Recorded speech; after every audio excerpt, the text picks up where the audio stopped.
In this lecture, we will be discussing the physiography and relief features of India. Physiography basically deals with the surface features and landforms of the earth.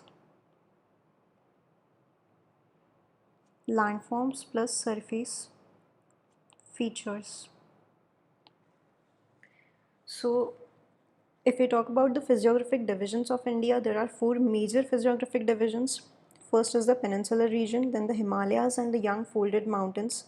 Third is the Indo-Gangetic Brahmaputra plains, and fourth is the coastal plains and island. In this particular region, we are talking about the physiography and relief features of peninsular region.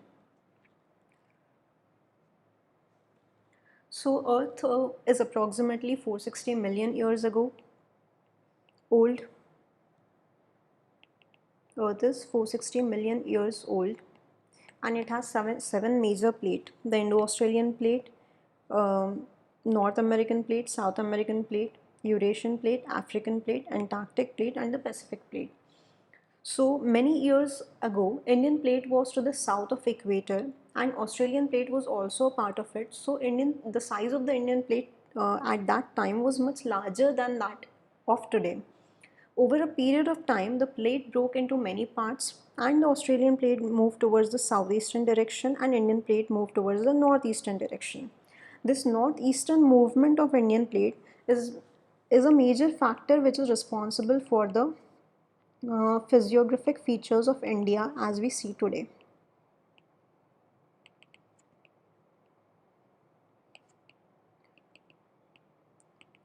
So let's talk first about the Himalayas. As this Indian plate moved towards north, it will collide with the Eurasian plate, and in the continent-continent collision, Himalayas, which are young folded mountains, those are formed.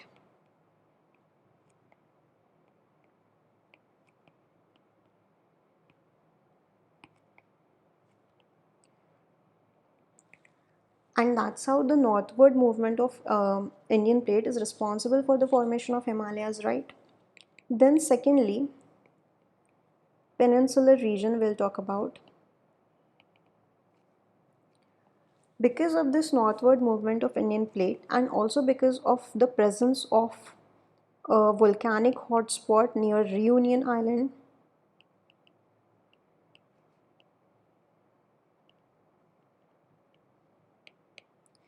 there was major eruption, volcanic eruption, which resulted in the formation of Deccan Traps. Deccan Traps and the Deccan Plateau.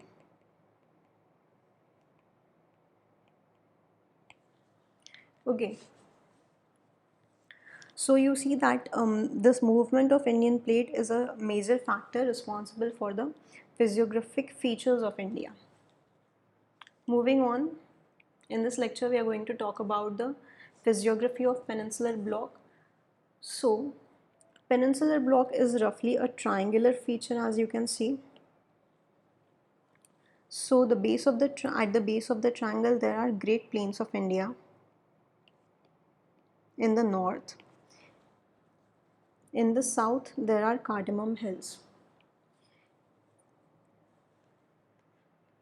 So it extends from Rajmahal Hills in the east to Delhi Ridge in the northwest, which is an extension of Aravallis. Delhi Ridge. In the west there is Gir, and in the south there are Cardamom Hills.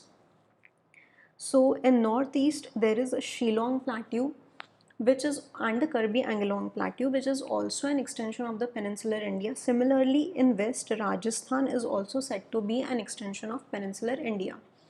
So this northeastern parts of peninsular India were separated from Chota Nagpur Plateau by Manda Fault. So we have seen the movement of Indian plate, which were moving northwards, and when it collided with the Eurasian plate, this Chota Nagpur region was the first to have the collision impact, and therefore this Malda fault was created, and that's how this region of northeastern region of peninsular India got separated from Chota Nagpur Plateau because of this Malda fault. Then if we talk about the elevation of peninsular India, it is from west to east, and this is highlighted by the major river flows. Godavari is flowing west to east, Krishna is flowing west to east, and Kaveri is flowing west to east. Okay. On the basis of prominent relief features, peninsular India can be divided into three major broad groups. So, first is the Deccan Plateau, Central Highland region, and the Northeastern Plateau. This is the Deccan Plateau. This region is the Central Highland region, and this is the Northeastern Plateau. Let's look into each one of them one by one. So, let's talk about the Deccan Plateau. Deccan Plateau is basically igneous plateau, and that is lying in western and southern India. So like peninsular India, Deccan Plateau is also forming a raised triangle. Okay, and it extends into 8 states, and those are Telangana, Andhra Pradesh,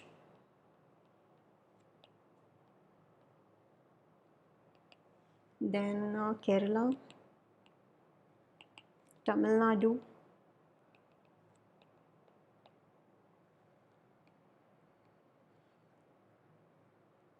Telangana, Maharashtra, Andhra Pradesh, Kerala, and Tamil Nadu. Also, the plateau is located between two important mountain ranges, that is Western Ghats in the west and the Eastern Ghats in the east. There are major rivers like Tapi and Narmada flowing to the north.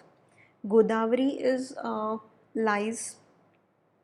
draining the central Deccan, we can say, and Krishna is also draining central Deccan, and Kaveri is draining the region south of Deccan. And all rivers are flowing eastwards and they are forming respective deltas. So if we talk about the soil of Deccan, this Deccan area can be subdivided into two major geologic regions. First is the northern region, that is igneous plateau. This North Deccan is the igneous plateau, majorly igneous plateau. So it will have black soil. Black soil is very prominent. This gives successful cotton cultivation. And the south of Deccan, this region has red soil. So cultivation of coffee and tea, this is prominent here.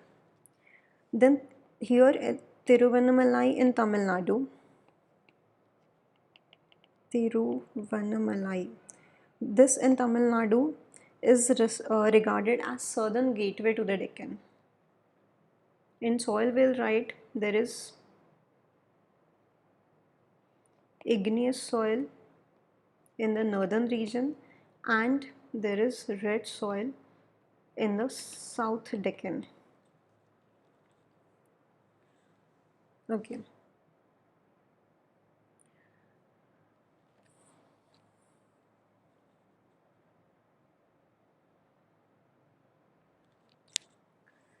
Then if we look into Eastern Ghats and Western Ghats, let's look into them in a comparative analysis.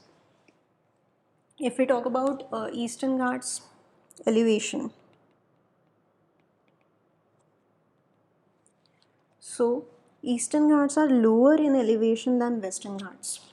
These are higher in elevation. Then Western Ghats are continuous range, whereas Eastern Ghats are discontinuous range.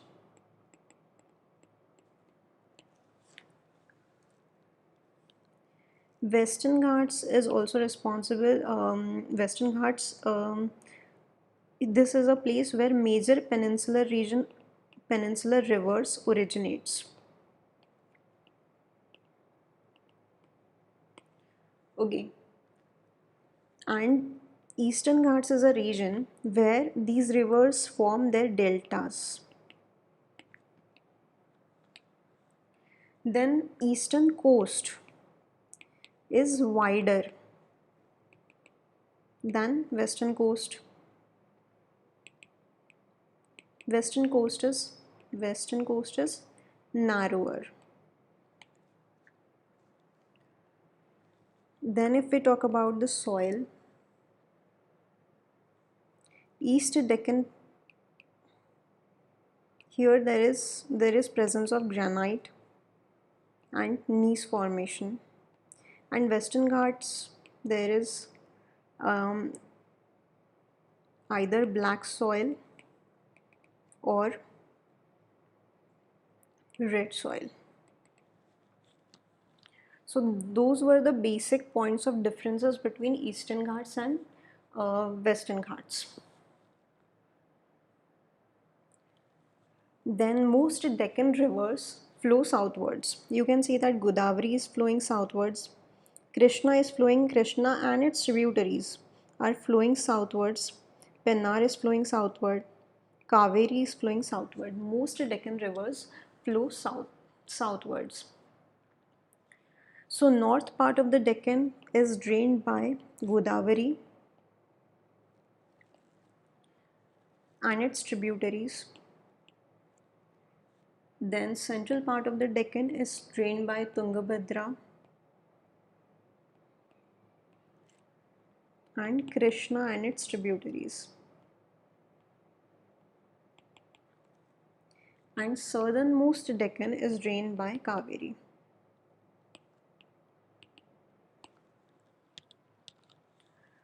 That was all about Deccan. Now let's come to Deccan traps. So Deccan traps are northwestern part of the Deccan Plateau. We have seen that northwestern part of the Deccan Plateau is a igneous region, and those were formed because of the lava flows, because of the volcanic eruption somewhere near the Reunion Island. Okay, so this is the igneous region formed out of lava flows.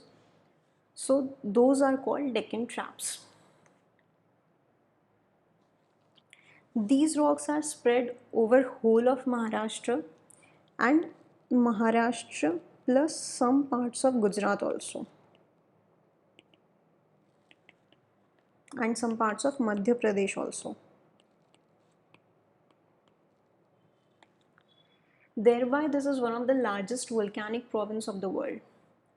So talking about Deccan traps, they consist of uh, 2000 meters of basalt, flat lying basalt, and this basalt covers an area approximately 500,000 square kilometer, and that's huge.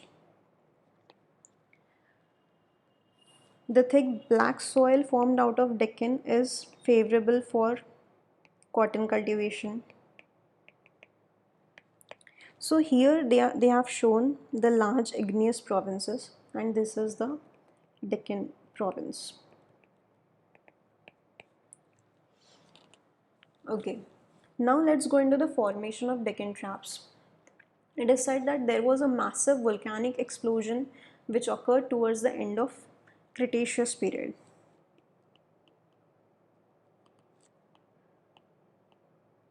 Now Cretaceous period is 67 to 66 million years ago. Okay. The volcanic basalt belts of Deccan were laid down during this explosion. Volcanic belts of basalt, which we called as Deccan traps, these were laid down during this volcanic explosion. So layers after layers were formed because of this volcanic activity, and this volcanic activity lasted for many years. The volcanic hotspot that produced this volcanic eruption was somewhere near Reunion Islands in the Indian Ocean, and this is still active. This is an active volcanic hotspot. This last erupted in April 2007. Okay, so that was all about Deccan. Let's come to Central Highlands. In Central Highlands, we have the North Central Highlands and the South Central Highlands. Let's talk about the North Central Highlands.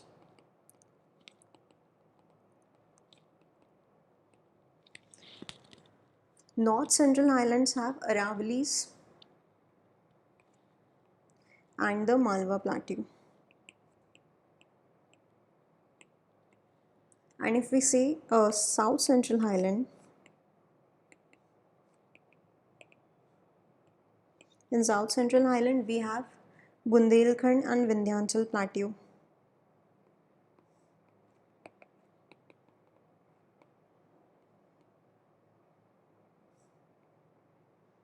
Okay, now if we talk about Aravallis, Aravallis range runs from northeast to southwest.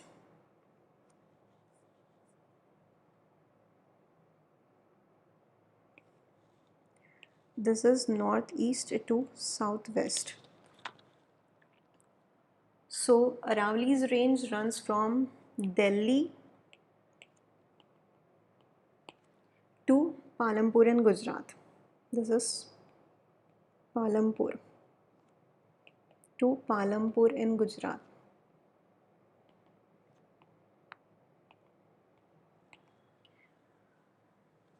And which is for 800 kilometers.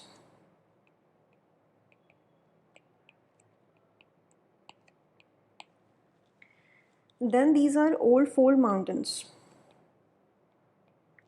and they are still subjected to erosion. They are highly eroded mountains.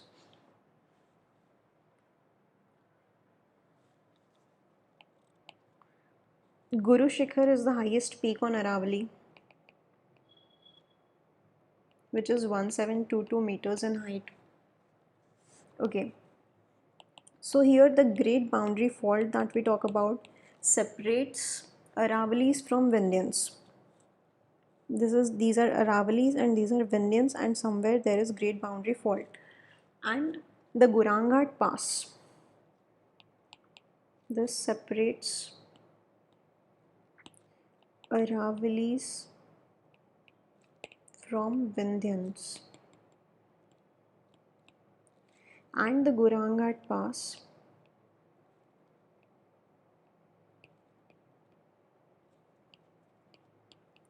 this separates this separates Guru Shikhar from Mount Abu.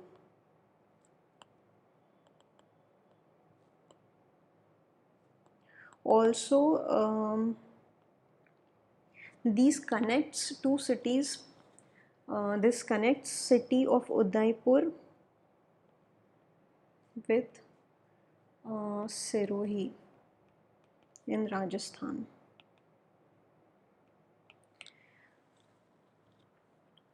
So we have seen that Aravalli range is an eroded relict of some old fold mountains. So Aravallis were formed during Aravalli Delhi Orogen. That is, this was the period of mountain formation, Aravalli's formation. Then we come to Malwa Plateau. So Malwa Plateau is bordered by Aravallis in the north. Malwa has Aravallis in the north. Let's write down.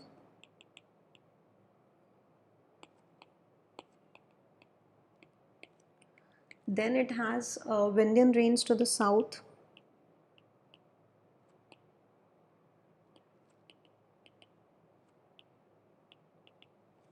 This is Vindhyan Range to the south. And Bundelkhand in the east.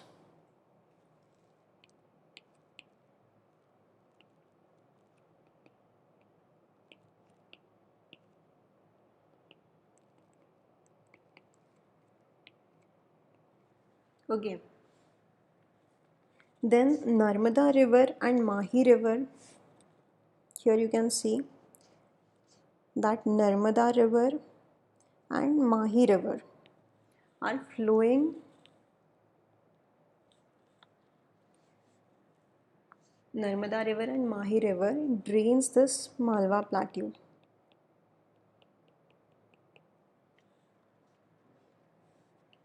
So these two rivers draining the Malwa plateau, that is Narmada and Mahi, and Mahi river, they are flowing towards Arabian Sea and other rivers, which is Chambal, Betwa,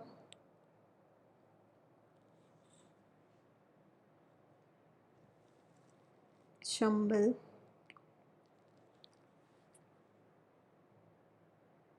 Betwa, Kane. These are flowing towards Bay of Bengal. So Malwa Plateau has two drainage systems, one flowing towards the Arabian Sea and one going into the Bay of Bengal. Then if we talk about the vegetation of Malwa, it is tropical dry forest.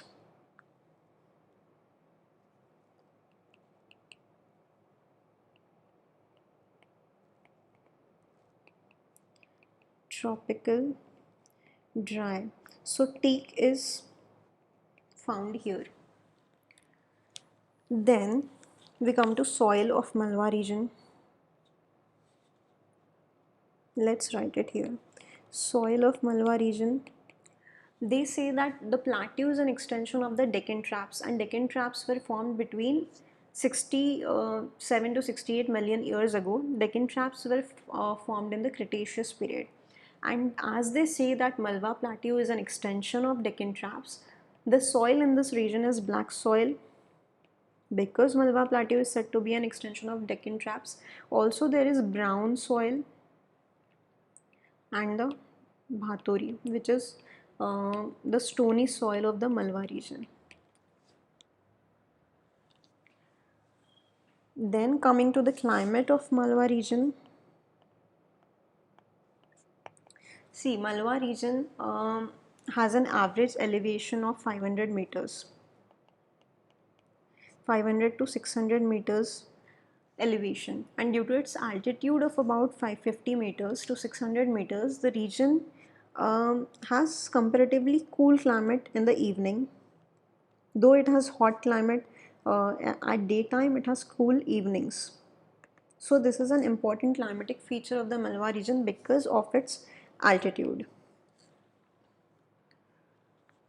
So that was all about the Malwa region. Then we come to Vindhyan range. So at this range, Vindhyanchal plateau is important.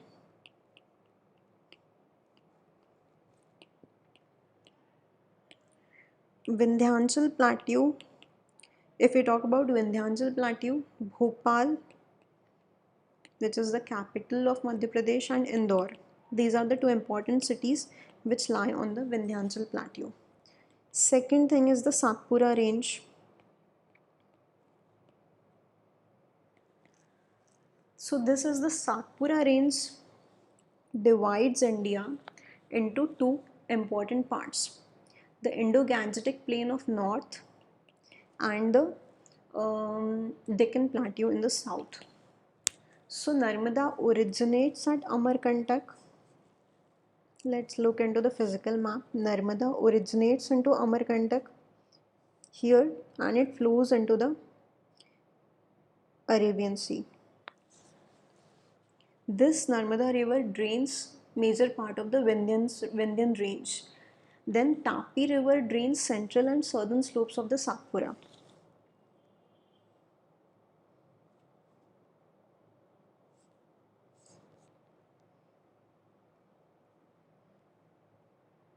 So major rivers here are Narmada and Tapi.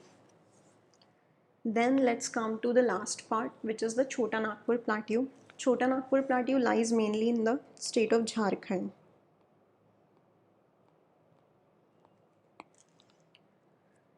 And it also covers the adjacent parts of Odisha, West Bengal and Chhattisgarh. But major part of Chota Nagpur Plateau lies in Jharkhand. Then, to the north of Chota Nagpur Plateau, this is the Chota Nagpur Plateau. To the north of Chota Nagpur Plateau, there is Indo-Gangetic Plain. To the south, there is Mahanadi River. This is Chota Nagpur Plateau. This is Mahanadi River in its south.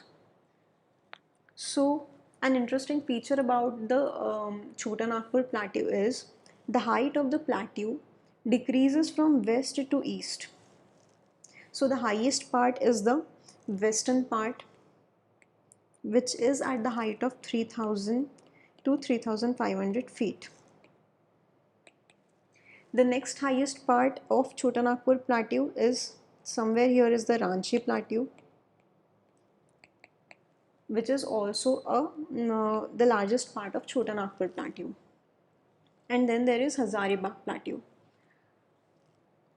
Also, Chota Nagpur Plateau is home to Palamu Tiger Reserve, which is an important tiger reserve, and it is home to minerals like mica, bauxite, copper, coal from Bokaro, Jharia and Raniganj.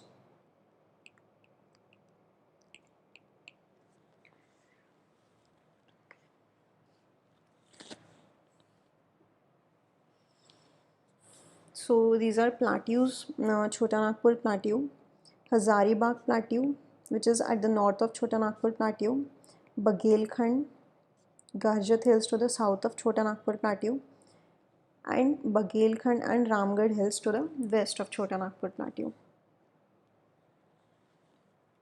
If we talk about the origin of Chota Nagpur Plateau, this is a continental plateau, which means that the plateau was formed because of the continental uplift from the forces deep inside the earth. It was a part of Deccan plate which broke free from the southern continent. We saw that Indian plate was moving northward, and the northeastern part of the Deccan, where this Chota Nagpur Plateau lies, to the northeastern part of the Deccan, right? Northeastern part of the Deccan. This was the first area of contact when Indian plate, while its northward movement, strike the Eurasian plate. Okay. So this Chota Nagpur Plateau was the first area of contact with the Eurasian plate, and that's how this Chota Nagpur Plateau was separated from the other part of peninsular India by Malda Fault. Then there is an other important region, which is the Pat region. We have seen that the height of Chota Nagpur Plateau decreases from west to east. Right, the highest part is the western part, which is at the height of 3000 to 3000 feet. This western part of the Chota Nagpur Plateau is called the Pat region. Okay, so some examples are Netrahat Pat, Jamira Pat,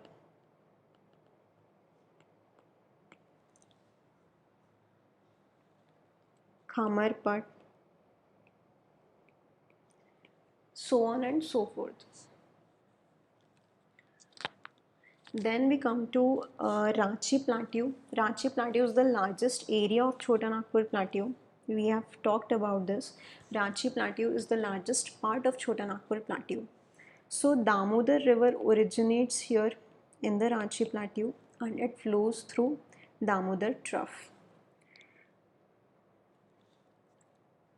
Then many important waterfalls that we see in Ranchi and other parts of Chhattisgarh and Jharkhand, they they originate in this Ranchi Plateau. They have origin in this Ranchi Plateau. For example, there are Hundru Falls. See, basically why? Because this is in western part and the height here is large. So Hundru waterfalls originate here. Hundru Falls, then Dassam Falls, Sadni Falls.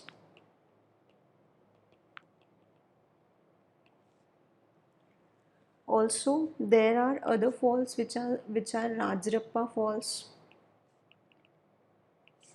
and Jona Falls. These are four waterfalls of Ranchi Plateau. Then we come to our last part, which is the Karbi Meghalaya Plateau. Karbi Meghalaya, as we have seen, this is an extension of the main Indian peninsular region, and originally these are two different plateaus, Karbi Anglong Plateau and the Meghalaya Plateau. So due to the force exerted by the northeasterly movement of this Indian plate at the time of Himalayan origin, a huge fault was created, a Malda fault was created uh, between Rajmahal Hills and the Karbi Anglong Plateau and the Meghalaya Plateau. So this separates Karbi Anglong Plateau from the main peninsular region.